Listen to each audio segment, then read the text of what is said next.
Hello once more. Class today is about creating thumbnails. So you are creating your practices for your non-objective project. So remember, non-objective art, we're looking at and focusing on this one with shapes. Now your shapes can be organic. Remember organic shapes, curve and swirl, or they can be geometric. You need at least 10 shapes. And you can have them interacting with each other. Maybe they're going places.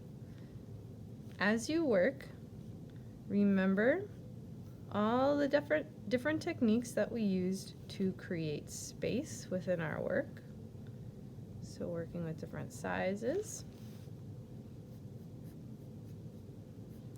and overlapping.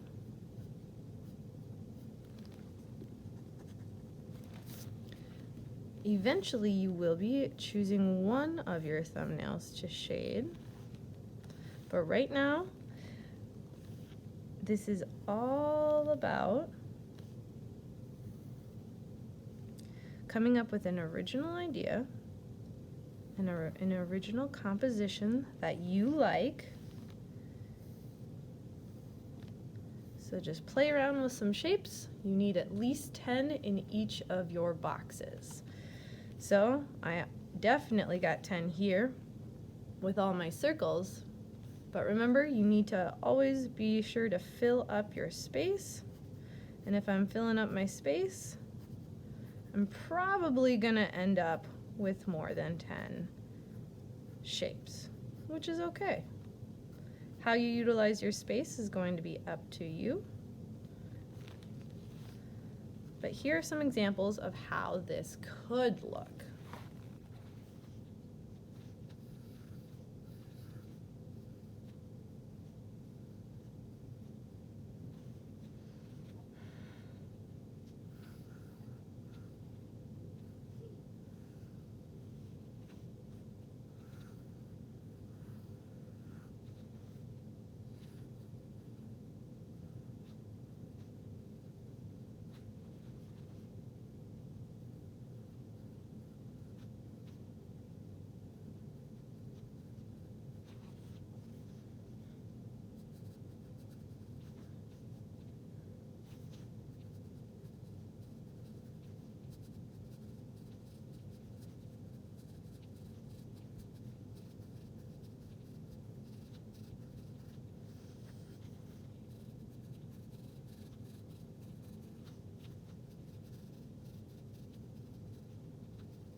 On this one you can see that I'm really using the same shape over and over, but looking at that layering technique and utilizing my space and size, and mostly my size and layering to create that illusion of space.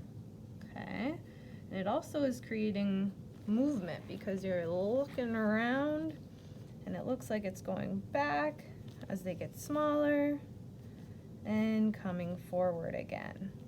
how you approach this is going to be entirely up to you. This is you brainstorming and coming up with ideas. All right? Eventually, you are going to be picking one of these lovely ideas for your main project. So you want to come up with something that you are liking or at least intrigued by.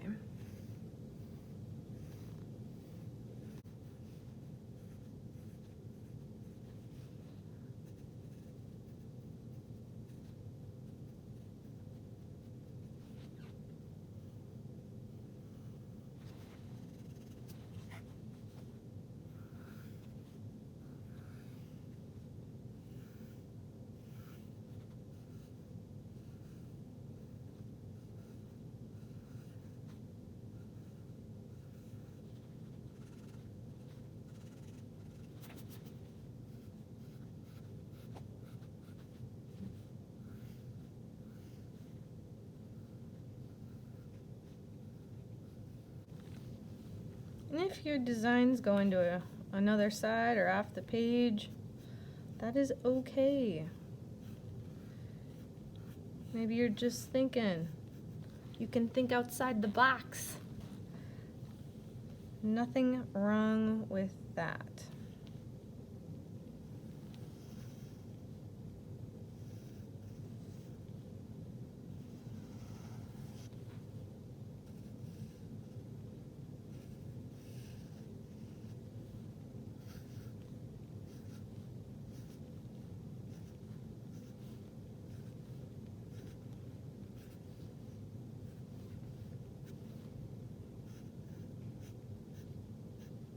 You're coming up with your most interesting composition you can think of. Remember, you need at least 10 shapes, which is super easy to do, but those shapes, however you decide to compose them, need to fill up your space. We have 6 completed thumbnails. Once you have all 6 thumbnails finished and they're looking good and you're happy with them, you do have to go back in and look at, okay, what do I like? Which one's my favorite? Are there aspects of it I don't like? Well, for me, I really like this first one I did, and I like this one. But I like that this one has movement and a few other aspects, while this one just has the boxes. So I gotta see, do I like the whole thing? Now, I'm not a huge fan of this area over here, and if that's the case, I can just take what we call creative licensing and cut that aspect out. So I can box off what I like and keep what I like and get rid of what I don't. So if I'm keeping this area, this would grow, and so would this. Maybe it curves this way. And I want this circle to be a little bit bigger, and I want this to go more off the page. All right. So at that point, once I have decided which thumbnail I'm using for my project, I need to shade it. So I'm gonna push my values and create some depth through shading. Once it's done, it can look something like this. Remember, all of yours are going to look different than mine, and that's a good thing. Good luck.